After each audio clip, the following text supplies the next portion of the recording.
All information contained in this podcast is general in nature and does not consider your individual circumstances. You should consider the appropriateness of this information with regards to your individual objectives, financial situation, and needs. Welcome to Sharing More Than the Sheets, a podcast to help you and your partner make better financial and lifestyle decisions so that you can both focus on the things that you love. I'm your host, Michael Khouri, financial planner, green thumb, husband, and just dad.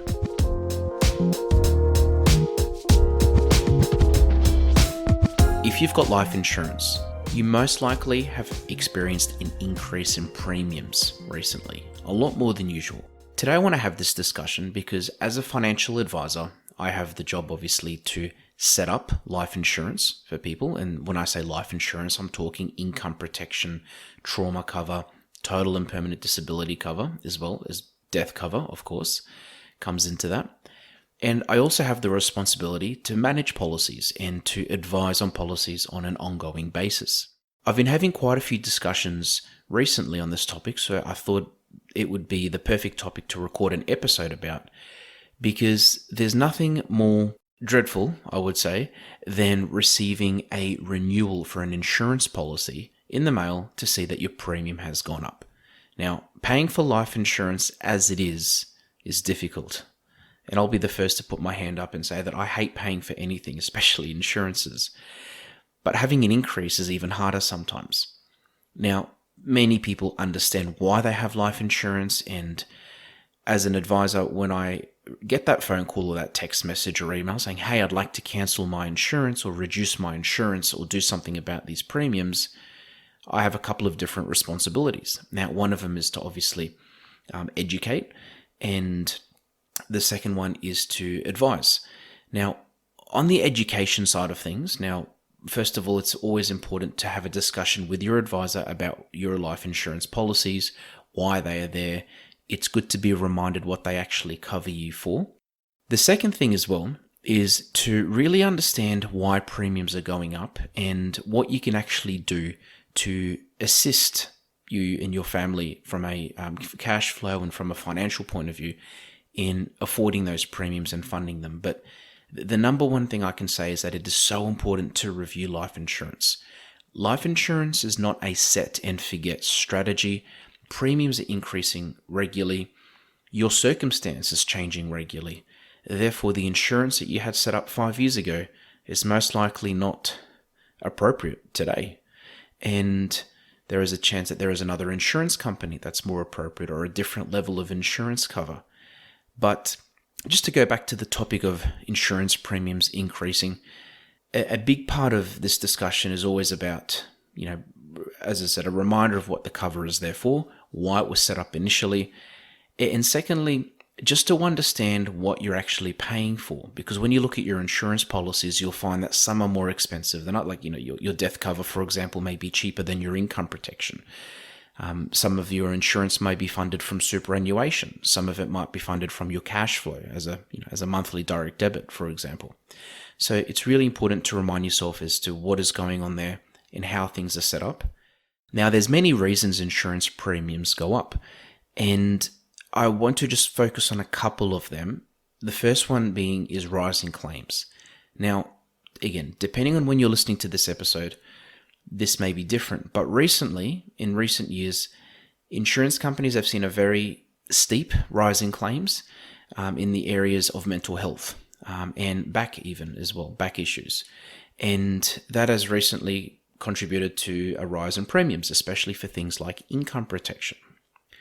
Now, the other part about it as well could be a pandemic or something that the world is going through that can potentially influence claims, because an insurance company may expect to pay out X amount of claims, but if next year the figure that they expected to pay out ends up being, underestimated, they need to make up that money from somewhere, because life insurance itself is like a pool of money. And this pool of money has the premiums that you pay in there, and when someone needs to claim, money comes out of that pool. Now, if people are starting to draw down more on that pool, then that obviously affects the premium, because insurance companies need to make sure that there's always money in that pool. The second thing as well is when people start cancelling their life insurance for various reasons. There was some recent changes around superannuation, where a lot of default insurance cover that many people weren't really aware of potentially was cancelled under a few changes, and this has made the pool smaller. So if there's less people that have insurance set up, the pool is smaller, therefore premiums need to go up to make sure it's big enough to be sustainable for the demand of people that will need money from this pool. I hope my analogy has made sense, but this is probably the easiest way to explain it. The next part about it is economic factors that come into it. Now, just like most businesses, insurance companies are susceptible to economic factors. That may impact the premiums that you pay. So when an insurance company has money that's in this pool, these funds are normally invested, or they're normally utilized in a way so that they're making money and that they're at least keeping up with inflation, for example, for the insurance company. Now, when we go through periods of record low interest rates and we go through periods of negative investment returns, again, that affects the pool, and that affects the rate of return that insurance companies get on this money that they are holding, and in turn need to then increase premiums because they need to be able to make sure that this pool is sustainable in the medium or even long term. The other part about it as well is if you have level premiums, and we've talked about stepped and level premiums before, but if you have level premiums, which traditionally are not supposed to increase every single year, these have also been affected recently as well with the economic factors that insurance companies have experienced as well. Now, with all this said, it makes it so difficult when insurance is being assessed. Like I'm so many times I'm in a position with a client where they can't afford the insurance premiums, or they don't feel comfortable paying, this much for insurance, yet they know they need this much cover. And it's a very difficult position to be in because nobody knows what's around the corner. There's a saying that I heard years ago, and I'll never forget, but most people, well, not most, but many people cancel their insurance cover when they need it the most. When they're going through personal struggles in life, or when they're going through financial stress and all these different things, they cancel their insurance when they need it the most. And as an advisor, I used to recommend insurance back when I first started because it's just what we did, right? And I mean, I believed in it, don't get me wrong, but it was one of those things where I did it because I felt that it was the right thing to do, to recommend life insurance. Over the years, after doing claims for clients and seeing the experience that someone has when they make a claim on their insurance, and also seeing those that don't have insurance and go through a severe life medical event, I now believe in life insurance more than ever. And nobody knows when they need to claim on their insurance. Nobody takes insurance, well, not many that I know of, or no one that I've ever met has taken insurance expecting to claim on it. And as far as insurance is concerned, it's one of those, it's like car insurance. Think about the years that you've been paying car insurance for. Think about how much you've spent over the last 5, 10, 20 years, 30 years in car insurance. And think about how many times you've actually claimed. So really, the way all insurance works is it costs money. And if you look back over a long period of time, it ain't cheap, especially if you add it all together. The issue is that we don't know when we're going to need it. Now, personally, I'd prefer to be paying for life insurance premiums and never claim than not be paying for them and then something happens and I need to claim, or I wish I had insurance I could claim on. To many, it's a sleep at night factor. You're paying essentially for peace of mind. You're paying for that backup to know that you've got that plan B in place. There's so many different ways to look at it, but the number one rule, and this is something I always make very, very clear when I talk about life insurance for the first time, is that you need to be comfortable with how much you're paying in premiums. There's a chance you will never ever claim on this insurance in your life. So you need to know that you need to be comfortable that when you look back in 10 or 20 years and you can see how much you've paid, that you are comfortable with what you've paid. But at the same time, you need to be very, very aware that you could claim on this insurance at any particular point. Nobody knows what's around the corner. No one knows what tomorrow holds for us or next week. So, and most people do not have a plan B. If they couldn't work, relying on Centrelink, for example, is not a sustainable option. For some people, having one income only instead of two is not a sustainable option. For many, if not most people, out-of-pocket medical costs are not a sustainable option when there's not enough savings to cover that. And you might have savings today, but will you have savings in 6 or 12 months if you were to potentially be diagnosed with something serious? These podcasts have been brought to you by Better Financial Planning Australia. To book a free 15-minute phone chat, visit betterfinancialplanning.com.au.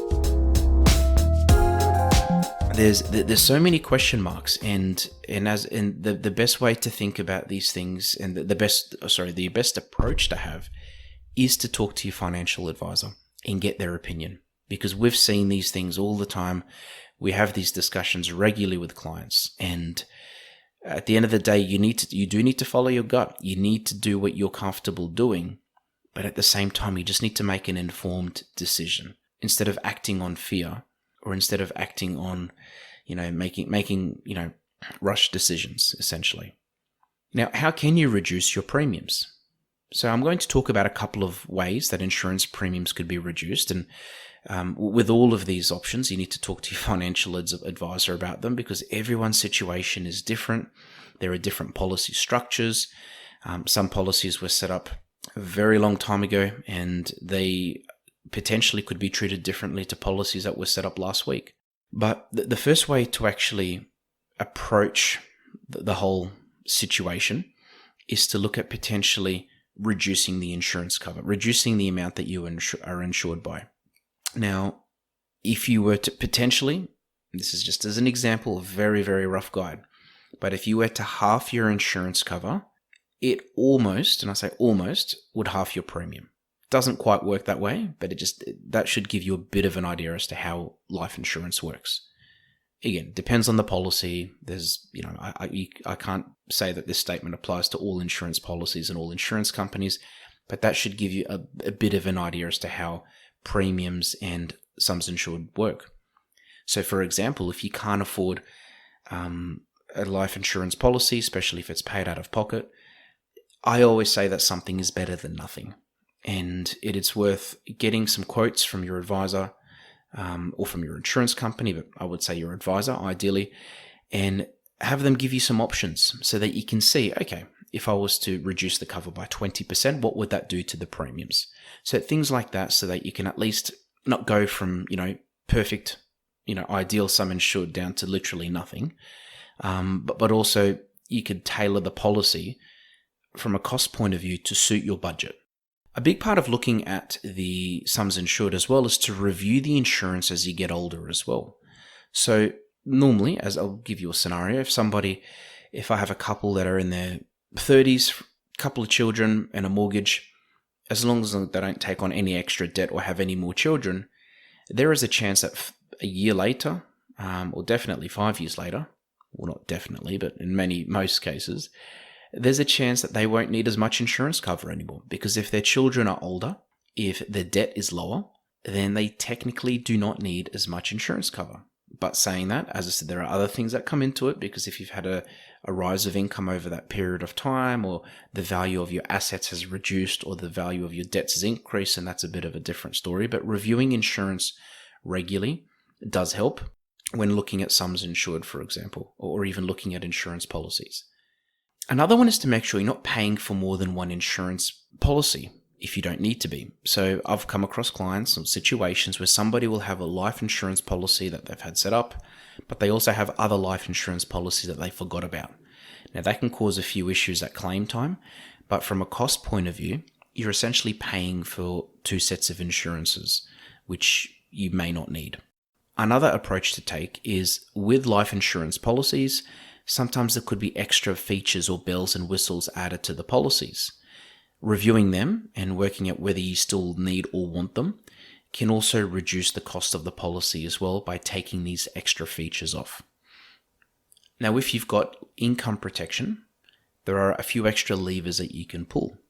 One of them is to increase the waiting period on your policy. So, for example, if you have a 30-day waiting period, which means you'd have to be off work for 30 days before you can claim, Obviously you have to meet the definition of the policy as well to be able to claim on your insurance. But you need, instead of having to be off work for 30 days to claim on your policy, if you increase your waiting period to 60 days or 90 days, if the policy allows you to do that, then that would help your insurance premium.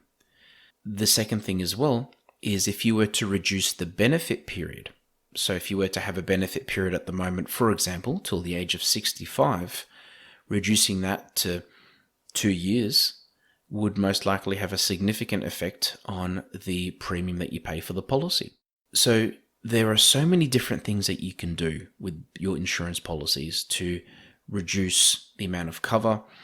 You could look at funding them differently. For example, if they're all paid out of pocket, looking at funding some of it from superannuation, and vice versa as well.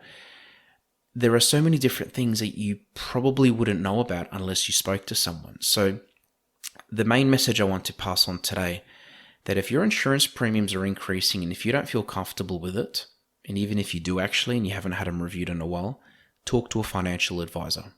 Talk to the advisor that set up the policies for you and say, hey, look, I'd like to get this all reviewed, please. And that even could be as simple as just having a discussion or having more of a formal review. But if you make an educated decision, you're less likely to make decisions on your life insurance that you are potentially going to regret down the track. Because life insurance is one of those things where, or insurance itself is one of those things where you don't know when you're going to need it. And the risks of reducing insurance cover are a lot serious than many people realize. I've had so many people say to me, hey, look, I'll just cancel or reduce the insurance and I'll look at increasing it in a couple of years. Now, the problem with that is, well, the risk I should say, is if you do reduce or cancel insurance, increasing it later or applying for or setting it up later means you need to go through a underwriting process, most likely, depending on the insurance company. And the risk there is if you've had health issues in that period of time, there is a chance, or if the insurance companies have changed the way they assess applications for insurance, there is a chance that you may not be approved for the insurance. There's also a chance that you may get approved, but you'll have an exclusion put on the policy that you may not have had previously. The other risk as well is you could be paying a much higher premium, depending on the structure of the premium, because you're setting it up at a higher age. Sometimes the features of the policy could be limited depending on what your age is. Your occupation could change over that period of time, and that could affect the premium of your policy. And secondly, it could affect you even, the quality of the policy and the terms of it and the type of policy that you can get. If, for example, you've moved from a desk job to something not so admin related, we'll say, something more, like if you're traveling for work more, for example, or if you're doing something more physical, or, one day you're an accountant and the next day you're a plumber, that would have a big impact on your insurance applications, depending on, when you're applying for the policy. And do not forget that you won't be covered in that period of time as well. So that probably the biggest risk is that something could happen to you and you're up the creek with no paddle and you are in a position where you don't have a plan B. You most likely can't apply for insurance anymore, and if you can, you most likely wouldn't be covered for what you've just experienced. And you find yourself in a position where you wish you kept your insurance. So it's never an easy decision to cancel or reduce insurance, but it is so important to talk to your advisor about your insurance policies regularly, especially if you have concerns, just to make sure that it's still appropriate and just to see if there's anything you can do to make sure that your costs are kept as low as possible and your cover is as appropriate as possible for your circumstance. One last point that I'd like to make is that life insurance normally forms part of an overall financial strategy. So if life insurance is part of a process, there are other things that are connected to that, like superannuation, like estate planning, like your cash flow, like your savings goals, like your budget, like your investments even. So all these different things are connected in one way or another. And this is more reason than ever to review your overall strategy regularly with your advisor so that you can continue to make smarter and better financial decisions for you and your family. Thanks for joining us on Sharing More Than the Sheets. Please make sure you subscribe to be updated with future episode releases, and feel free to share this episode with any friends or family that you think it might benefit. Please visit us at sharingmorethanthesheets.com.au to submit questions or requests for future podcast topics. These podcasts have been brought to you by Better Financial Planning Australia. To book a 15-minute phone chat, visit betterfinancialplanning.com.au.